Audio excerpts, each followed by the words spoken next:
राजा बलि ने जब से राज्य हासिल किया है, जब से इंद्र का सिंहासन लिया है, संभाला है, तब से क्या देखा कि 100 यज्ञ चल रहे हैं।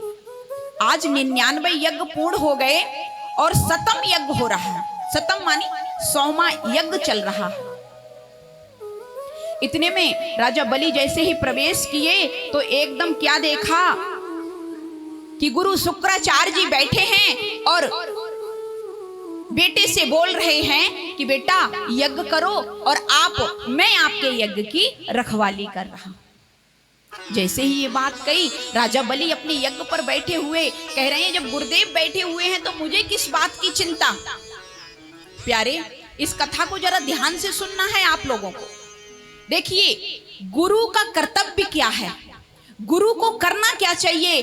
अगर कोई गुरु संसार का अपनी पूजा करा रहा है तो वो गुरु नहीं है।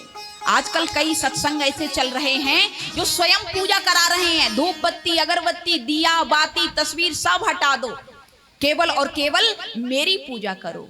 यहाँ पर देखिए क्या कहते हैं, वामन भगवान जब शुक्राचार्य के द्वार पर पहुंचे तो जाकर के गुरुदेव भगवान सबसे आगे मिले। माला पे जाप करते हुए जा रहे हैं वामन भगवान। एकदम जैसे ही वामन भगवान को राजा बलि ने देखा तो मुस्कुरा के कहने लगे, अरे मुझे तो लग रहा है कि चंदा आ रहा है। अरे चंदा नहीं तो सूर्य तो साक्षात आ रहा है।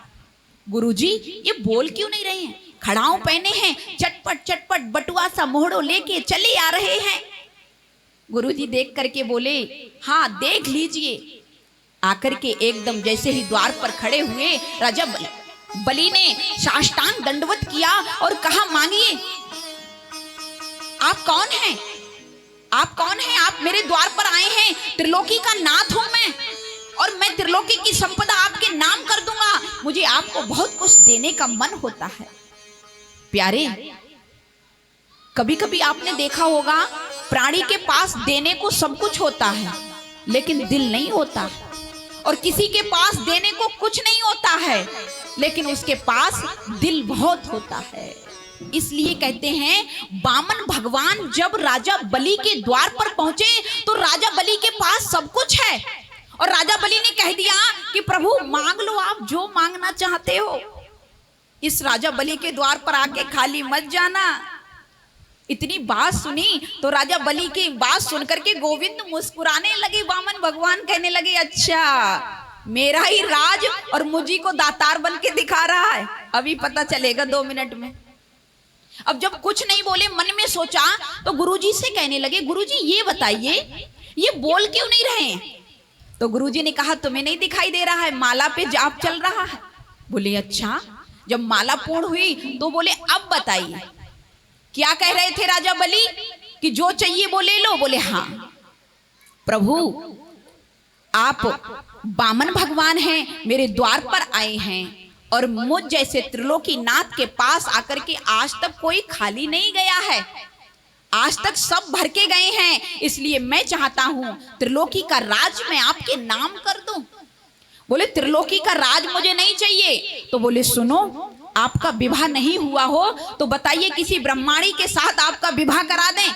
बोले अच्छा, तो तुम विवाह भी करा लेते हो? बोले हाँ विवाह भी करा देंगे। तो बोले जब ब्रह्माणी आएगी, जब पत्नी आएगी तो कहाँ रहेगी? हमारे पास तो एक छाता है, छाता में 2 लोग एक साथ रह नहीं पाएंगे।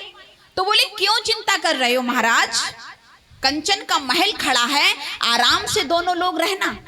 अच्छा, तो बोले फिर उनके जो बच्चे होंगे तो उनकी शिक्षा दीक्षा की व्यवस्था?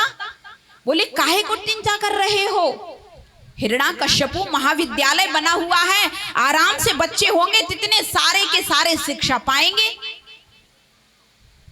बोले अच्छा। बोले फिर उनके रहने की? बोले रहने की हाँ। बोले रहने को बता तो दिया कंचन का महल। बोले फिर भंडारे की? बोले अरे भंडारा खुला है, सांझ सुबह भंडारा चल रहा है, प्रसाद मन से पाएंगे। अच्छा, तो बोले फिर जब भंडारा पाएंगे और उनके बच्चे भी होंगे तो बच्चे 2-4 होंगे, 10-5 होंगे? बोले अब ये तो तुम्हें पता है, 2-4 करोगे या 10-5 करोगे, इसका हमें क्या पता। बोले नहीं नहीं बताइए, होंगे ना? बोले हाँ होंगे तो प्रभु। तो बोले जब बच्चे 2-4 होंगे, 10-5 होंगे, तो उनमें से एक आध मरेगा भी? बोले हाँ मर भी सकता है भाई, मरने की क्या कोई गारंटी थोड़ी नहीं, मर भी सकता है। बोले मरेगा तो फिर उसके रोने की व्यवस्था, सारी व्यवस्था आप कर रहे हो, फिर उसके बच्चे की रोने की व्यवस्था कौन करेगा? तो बोले रोने की व्यवस्था कौन करेगा भैया, रोना तो तुमको ही पड़ेगा ना। तो गोविंद ने मुस्कुरा के कहा जब हमको रोना पड़ेगा फिर हम ऐसा काम ही क्यों करेंगे, हम क्यों विवाह करेंगे, क्यों बच्चे करेंगे जो हमको आगे चल के रोना पड़ेगा, इसलिए हमको ऐसा नहीं करना। बोले लो, इतनी देर तो जैसे तैसे मना पाए कि कैसे वो आकर के विवाह करा देंगे, अब उन्होंने कह दिया जब बच्चे होंगे तो मरेंगे, मरेंगे तो रोना पड़ेगा, रोने की व्यवस्था आपको स्वयं करना पड़ेगी, अब मत चल। जब ये बात देखी तो गुरुजी समझ गए, गुरुजी समझ गए। गुरुजी, अगर आपके जीवन में कोई सच्चा सद्गुरु है प्यारे, जैसे माता पिता होते हैं ना, संतान कितनी भी बड़ी क्यों ना हो जाए, संतान जितनी भी बड़ी हो जाएगी, लेकिन जब तक माता पिता के सामने अगर संतान पे बुढ़ापा भी आ जाए ना, फिर भी वो माँ, वो पिता अपने संतान के सारे स्वभाव को पहचान लेता है।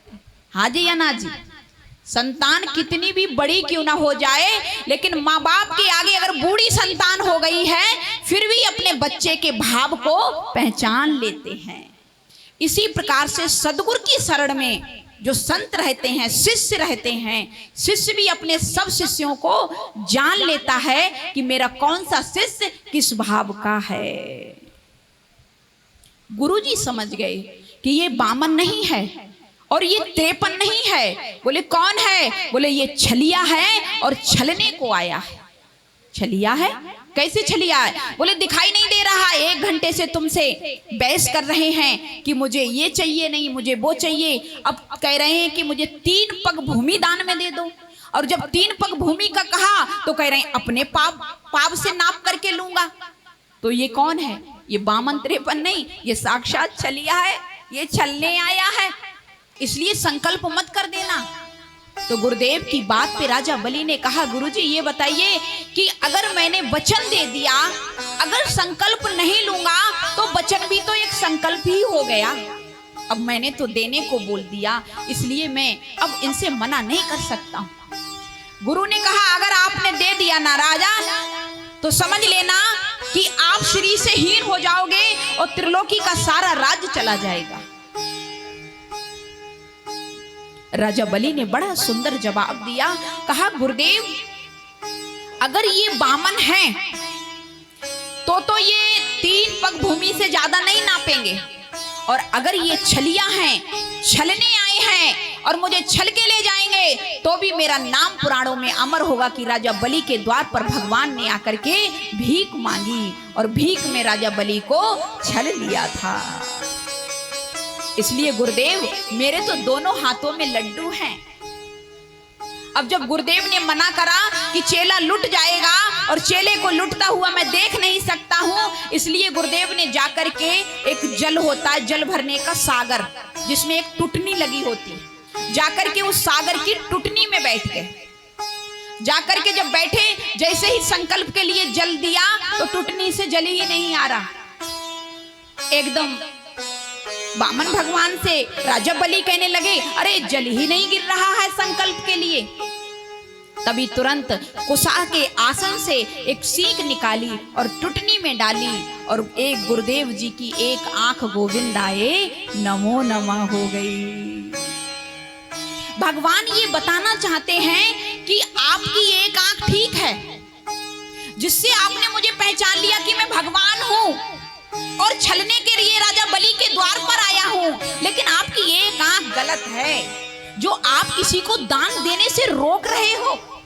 अरे कोई दान कर रहा है और तुम उसको रोक रहे हो, इसलिए तुम्हारी एक दृष्टि ठीक नहीं है।